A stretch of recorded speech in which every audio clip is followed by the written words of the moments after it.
सुप्रभात विद्यार्थियों, मैं योगेंद्र सिंह सांकला, सहायक आचार्य हिंदी, गवर्नमेंट बांगड़ कॉलेज पाली। विद्यार्थियों, हमने पिछले वीडियो के अंतर्गत राम भक्ति काव्य की विशेषताओं के विषय में पढ़ा था। आज हम इसी राम भक्ति काव्य धारा के अंतर्गत जो कवि थे और उन कवियों ने कौन कौन सी रचनाएं की थी और उनका राम भक्ति काव्य परंपरा के अंतर्गत क्या योगदान रहा, उसके संपूर्ण विस्तार पूर्वक विषय के पर आज चर्चा करेंगे। तो हम देखते हैं कि राम भक्ति काव्य परंपरा के अंतर्गत बहुत सारे कवियों ने बढ़ चढ़कर भाग लिया। तो हम इस राम भक्ति परंपरा के कवियों की यदि बात करें तो हमारे सामने जो कवि मूलभूत रूप से उभर करके आते हैं वो हैं विष्णुदास हैं, ईश्वरदास हैं, केशवदास हैं, सेनापति हैं, प्राणचंद चौहान हैं, हृदय राम हैं, तुलसीदास हैं। तो इस प्रकार के बहुत सारे जो कवि थे जिन्होंने कि इस राम भक्ति परंपरा को एक शीर्ष स्थान पर पहुंचाने का कार्य किया। तो हम इन राम भक्त कवियों का विस्तार पूर्वक अध्ययन करने के लिए हम सबसे पहले इस कवि के विषय में चर्चा करते हैं। तो वह कवि है हमारे सामने प्राणचंद चौहान। प्राणचंद चौहान जो हैं वो राम भक्ति काव्य परंपरा के प्रमुख कवियों के अंतर्गत दिखाई देते हैं। तो इन कवियों में हम देखते हैं कि इनका जो रचना काल माना गया है वह मूलभूत रूप से इनका विक्रम संवत 1667 माना जाता है।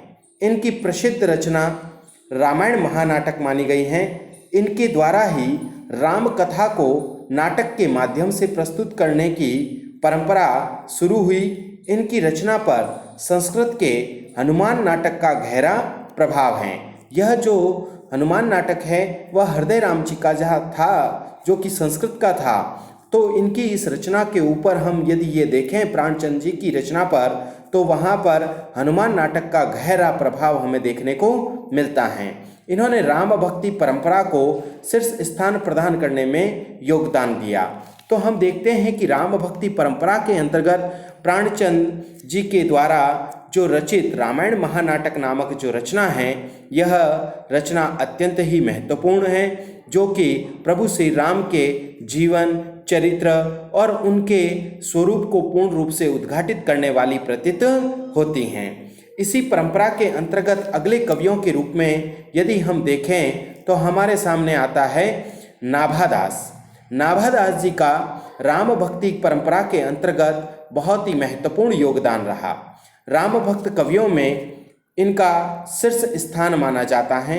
इन्होंने अग्रदास जी जो कि इनके गुरु थे, उनसे दीक्षा लेकर के राम भक्ति परंपरा के अंतर्गत प्रवृत्त हुए और इन्होंने भक्तमाल नामक प्रसिद्ध ग्रंथ की रचना की।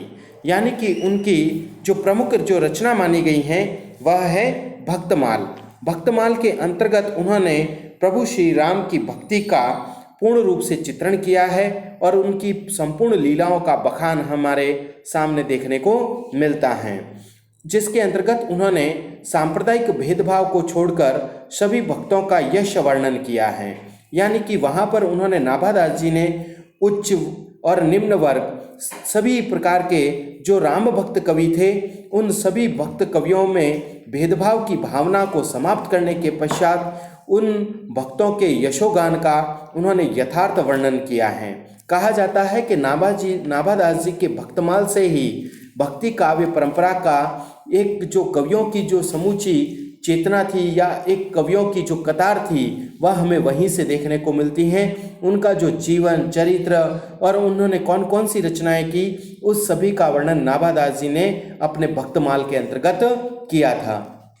इसके अलावा उन्होंने रामचरित संग्रह की भी रचना की है। इनके काव्य की जो भाषा मानी गई है वह है अवधी व ब्रज। यानी कि इन्होंने रामचरित संग्रह की रचना की, जिसके अंतर्गत प्रभु श्री राम के चरित्र का संपूर्ण संग्रहित एक संकलन वहाँ पर हमारे सामने होता हुआ दिखाई पड़ता है। उसके साथ साथ हम देखें कि इन्होंने जो अपने काव्य की जो भक्तमाल की जो भाषा है वह ब्रज भाषा अपनाई और उसके साथ साथ उन्होंने अवधि का भी पुट हमें वहाँ पर देखने को मिलता है। तो इस प्रकार से हमने देखा कि राम भक्त परंपरा में नाभादास जी का श्रेष्ठ स्थान माना गया है। अगली भक्त परंपरा, राम भक्त परंपरा के कवियों की यदि बात करें तो हमारे सामने उभर करके आते हैं तुलसीदास। तुलसीदास जी जो हैं वह राम भक्ति परंपरा के अंतर्गत सर्वोच्च स्थान रखते हैं। उनका जन्म 1554 विक्रम संवत माना गया है। कहा जाता है तुलसी के संबंध में अनेक प्रकार की विचारधाराएं और मान्यताएं हमारे सामने उभर करके आती हैं।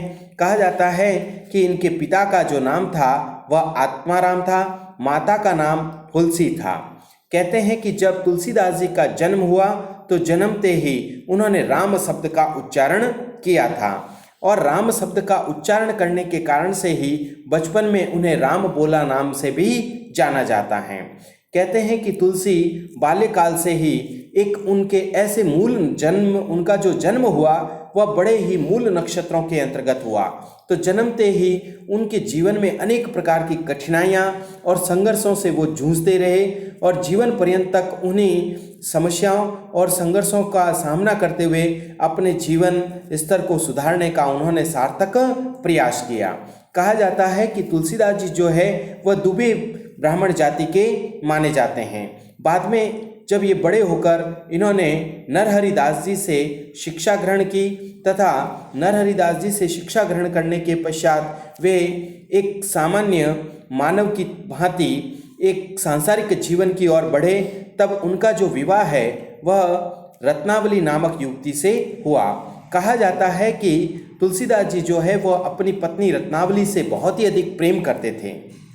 एक बार कहा जाता है कि जब तुलसीदास जी अपनी पत्नी से बहुत अधिक प्रेम कर रहे थे और उनकी पत्नी जो रत्नावली थी वह रत्नावली ससुराल चली गई थी, तब कहते हैं कि तुलसीदास जी अपनी पत्नी के विरह में बहुत ही अधिक व्यथित हो गए और बहुत ही अधिक व्याकुल होने लगे और उन्होंने रात्रि के अंतर्गत अपनी पत्नी के पास यानी अपने ससुराल जाने का उन्होंने मानस बना लिया। इधर बहुत ही भयंकर वर्षा हो रही थी, बिजलियां चमक रही थी, बादल गड़गड़ाहट कर रहे थे। तब कहते हैं कि वे अपने ससुराल पहुँचे, तब उन्होंने दरवाज़ा खटखटाया लेकिन किसी ने उनके दरवाजे की आहट को नहीं सुना। तब कहते हैं कि दीवार पर एक सर्प लटक रहा था, तो उस सर्प को उन्होंने रस्सी समझ लिया और रस्सी समझ करके वे घर में प्रवेश कर गए। जब वे अपनी पत्नी रत्नावली के समक्ष गए तब रत्नावली ने कहा कि तुम ऊपर से किस आधार पर हमारे घर की छत पर जो चढ़ कर के कैसे आए। तब तुलसीदास जी ने कहा कि एक रस्सी लटक रही थी और उस रस्सी को पकड़ करके मैं ऊपर चढ़ आया। तब रत्नावली ने देखा कि जाकर के देखूं कि कहाँ रस्सी लटक रही है। तब देखा कि वहाँ पर रस्सी नहीं, सर्प लटक रहा था। तो और उस सर्प को पकड़ करके वे ऊपर चढ़ गए थे, घर में आ गए। तब उनकी पत्नी बहुत ही अधिक क्रोधित हुई और क्रोधित होने के पश्चात उन्होंने अपने पति तुलसीदास को एक दोहे के अंतर्गत ये कहा कि जितना प्रेम तुमने मुझसे करते हो उससे थोड़ा बहुत भी यदि प्रेम तुम प्रभु श्री राम से कर लेते तो तुम्हारा इस संसार से उद्धार ही हो जाता। तब कहते हैं कि अपनी पत्नी की इसी प्रेरणा की बात को सुनकर के वे वहाँ से चल पड़े और फिर उसके पश्चात वे प्रभु श्री राम की भक्ति में निरंतर लीन हो गए और लीन होकर के उन्होंने अनेक प्रकार की काव्य की रचनाएं की। यदि हम तुलसीदास जी की रचनाओं के ऊपर दृष्टिपात करें तो उनकी अनेकों रचनाएं हमारे सामने उभर करके आती हैं, जिसके अंतर्गत बात करें कवितावली है, गीतावली है, दोहावली है, रामाज्ञा प्रश्नावली है, राम लला नहछु है, जानकी मंगल है, पार्वती मंगल है, रामचरितमानस है, आदि अनेकों रचनाएं जो हैं वह हमारे सामने उभर करके आती हैं। जिसके अंतर्गत यदि उनकी सर्वप्रथम जो रचना है वैराग्य संदीपनी, उसके बारे में यदि बात करूं तो यह दोहा और चौपाई शैली में लिखित बहुत ही महत्वपूर्ण रचना है, जिसमें 62 छंदों की एक लघु रचना है। यह तुलसीदास जी की प्रथम रचना मानी गई है, वैराग्य संदीपनी। उसके पश्चात यदि हम बात करें तो रामलला नहछु की, तो 20 सोहर छंदों वाली इस रचना में विवाह के अवसर पर दूल्हे को सजाए जाते समय नाखून व मेहंदी लगाए जाने से संबंधित प्रसंग वर्णित हैं। रामाज्ञा प्रश्न 7 सर्गों की इस रचना में प्रत्येक सर्ग में साथ सप्तक हैं और शकुन विचारने की विधि बतलाई गई है। बरवे रामायण, इनमें 69 बरवे छंदों में राम कथा प्रस्तुत की गई हैं। अगली है पार्वती मंगल, 162 छंदों में इनमें पार्वती के विवाह का वर्णन किया गया है और इसकी जो भाषा है वह अवधी है। फिर यदि बात करें तो जानकी मंगल, अवधी भाषा में लिखी यह रचना 216 छंदों में सीता और राम के विवाह का वर्णन है। इसके कथानक में रामचरितमानस से अलग हटकर कथा का वर्णन हुआ है। न तो पुष्प वाटिका प्रसंग है, न धनुर्भंग होने पर परशुराम आते हैं। उसके पश्चात श्री कृष्ण गीतावली है, 61 पदों में इसमें कृष्ण का चरित्र वर्णन किया गया है। अगली काव्य की रचना की बात करें तो वह आती है गीतावली। 7 कांडों में विभाजित इस रचना में 328 गीतों में पूरी राम कथा वर्णित है। इसमें सीता का निष्कासन, लव कुश की कथा भी तुलसी ने प्रस्तुत की हैं। उसके पश्चात हम देखें तो दोहावली, 573 छंदों की इस रचना में भक्ति और नीति को प्रस्तुत किया गया है। इसकी भाषा ब्रज मानी गई है। उसके पश्चात यदि हम बात करें कवितावली की तो इसमें कवित, सवैये, घनाक्षरी आदि छंदों में राम कथा वर्णित की गई है। कथा 7 कांडों में वर्णित है। इसमें तुलसी के जीवन के भी अनेक प्रसंगों का यत्र तत्र वर्णन हुआ है। कवितावली में तुलसीदास ने रामचरितमानस की तरह ही मर्यादाओं के बंधनों को ध्यान में नहीं रखा है। इसके पश्चात यदि हम बात करें तो हमारे सामने आती है विनय पत्रिका। विनय पत्रिका जो तुलसीदास जी की एक महत्वपूर्ण कृति के रूप में जानी जाती हैं। यह रचना राम के दरबार में विनय के पूर्वक एक सिफारिश है, एक पत्रिका के रूप में लिखी गई हैं। इसमें तुलसीदास जी ने अपनी विनयपूर्ण भक्ति भावना और दार्शनिक विचारों का निरूपण किया है। तुलसीदास जी की इस विनय पत्रिका को लेकर के शुक्ल जी ने कहा है, भक्ति रस का पूर्ण परिपाक रूप जैसा विनय पत्रिका में देखा जाता है वैसा अन्यत्र दिखाई नहीं देता। इनमें 389 पद हैं। कितने पद हैं? 389। और ग्रंथ की व्यवस्था गीतों में लिखे गए प्रबंध काव्य की भांति दिखाई पड़ती हैं। इसमें काव्य कौशलता का एक बहुत ही मनोहारी स्वरूप हमें देखने को मिलता है। उसकी 1-2 पंक्तियां हम देखते हैं कि केशव कही न जाय का कहिए, देखत तव रचना विचित्र अति, समुचित मन ही मन रहिए, शून्य भीति पर चित्र रंग नहीं, तन बिनु लिखा चितेरे। तो इस प्रकार से उनकी काव्य की रचना को मन ही मन में समझा जा सकता है, उसे बाहर व्यक्त नहीं किया जा सकता। उनका एक प्रबंध और श्रेष्ठ ग्रंथ जो माना गया है वह है रामचरितमानस। तुलसीदास जी की रामचरितमानस नामक जो रचना है यह एक अमर रचना है। यह राम कथा पर लिखा गया हिंदी का सर्वश्रेष्ठ प्रबंध काव्य है। इसमें 7 कांड हैं। यह दोहा चौपाई शैली में अवधी भाषा में लिखा गया काव्य है। इसमें इन्होंने दास्य भाव की भक्ति को प्रस्तुत किया है। रामचरितमानस का महत्व मध्य युग के विषम वातावरण में भारतीय संस्कृति को बचाए रखने के रूप में अधिक है। यद्यपि तुलसी ने विनम्रतापूर्वक कहा है कि वह कवि नहीं, मानस की रचना का उद्देश्य भी उसे स्वांत सुखाय ही बतलाता है। तो इस प्रकार हम देखते हैं कि 7 कांडों में रचित रामचरितमानस तुलसीदास जी की एक सर्वश्रेष्ठ कृति के रूप में है, जिसके संबंध में हम देखें तो एक सेवक सेवक के भाव की भक्ति का पुट हमें दिखाई देता है। और उन्होंने कहा भी है, सेवक सेव्य भाव बिनु भवन तरिय और गारी। तो इस प्रकार से तुलसीदास जी राम भक्ति परंपरा के एक श्रेष्ठ कवियों के रूप में जाने जाते हैं। तुलसीदास जी के बाद यदि हम देखें तो राम भक्त कवियों के अंतर्गत अन्य अनेक कवि हमारे सामने उभर करके आते हैं। तो उन कवियों में है हमारे सामने विष्णुदास जी। विष्णुदास जी के विषय में कहा जाता है कि ये भी राम भक्त परंपरा के एक श्रेष्ठ कवि के रूप में जाने गए हैं। इन्होंने रामायण कथा नामक काव्य लिखा है, जो कि राम काव्य का पहला काव्य माना गया है। यह आला शैली में लिखा गया इनका पहला काव्य था, यह रचना थी। इस पर वाल्मीकि रामायण का भी बहुत ही अधिक प्रभाव देखने को मिलता है। अगले कवियों के अंतर्गत यदि हम बात करें तो वह है ईश्वरदास। ईश्वरदास जो हैं वह उन्होंने रामकथा विषयक 3 रचनाएं लिखी हैं।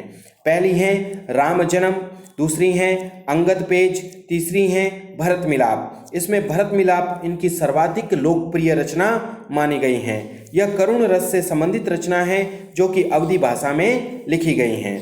अगले कवियों के अंतर्गत यदि हम बात करें केशवदास, तो केशवदास भी राम भक्ति परंपरा के सर्वश्रेष्ठ कवियों के रूप में माने गए हैं। वे रीतिकाल की विचारधारा से ओतप्रोत होते हुए भी उन्होंने राम भक्ति परंपरा को श्रेष्ठ स्थान देने का कार्य अब किया है। उन्होंने रामचंद्रिका नामक एक प्रबंध काव्य लिखा है। केशवदास द्वारा रचित कौन सा काव्य है? रामचंद्रिका नामक एक प्रबंध काव्य है, जिसमें केशव भक्त कवि नहीं, उन्होंने रामचंद्रिका में प्रबंध कौशल, कल्पना की मौलिकता और चमत्कार प्रदर्शन को अधिक महत्व दिया है। आचार्य कवि होने के कारण इनमें छंदों की विविधता और अलंकारों का प्रचुर समायोजन हुआ है। तो यदि हम देखें तो उन्होंने राम भक्ति काव्य परंपरा में वहाँ पर भावुकता और हृदय की प्रवणता का चित्रण नहीं किया है, वहाँ पर एक कठोरता का स्वरूप हमें देखने को मिलता है। इसी प्रकार से हम अगले कवियों के रूप में बात करें तो अगला कवि आता है हृदय राम। हृदय राम जी जो हैं, इनका माना जाता है कि इन्होंने 1680 ईस्वी में हनुमान नाटक नामक रचना की, जिसके अंतर्गत प्रभु श्री राम के जीवन और चरित्र का समूचा विवेचन उन्होंने किया है। उनके इस हनुमान नाटक नामक रचना के अंतर्गत सीता स्वयंवर से लेकर राम के राज्याभिषेक की कथा का संपूर्ण वर्णन है, जो कि 1500 छंदों में नाटक के रूप में प्रस्तुत किया गया है। राम कथा के अलावा हिंदी नाटकों के विकास में इस रचना का विशेष योगदान रहा है और इसकी रचना जो है वह ब्रज भाषा के अंतर्गत की गई है। अगले और अंतिम राम भक्त कवि के रूप में हमारे सामने उभर करके आते हैं सेनापति। सेनापति भी रीतिकालीन काव्य परंपरा के कवि होते हुए भी वे राम भक्ति परंपरा के भक्त कवि माने गए हैं और उन्होंने प्रभु श्री राम की भक्ति में अपना अभूतपूर्व योगदान दिया है। इनके द्वारा लिखित जो काव्य रचना है वह कवित रत्नाकर है। यह ग्रंथ बहुत ही महत्वपूर्ण ग्रंथ है। इस ग्रंथ की चौथी और पांचवी तरंगों में राम कथा का वर्णन किया गया है। इनकी राम कथा में रीतिकालीन विशेषताओं के अनुरूप भाषा में सरसता है, अलंकारों का चमत्कार आदि खूबियां पाठकों को अपनी ओर आकर्षित करने का और प्रेरित करने का कार्य करती हैं। तो इस प्रकार से कवित रत्नाकर सेनापति की सर्वश्रेष्ठ रचना मानी गई हैं। तो विद्यार्थियों, आज हमने राम भक्ति परंपरा के प्रमुख कवियों के विषय में बड़ा विस्तार पूर्वक अध्ययन किया। धन्यवाद।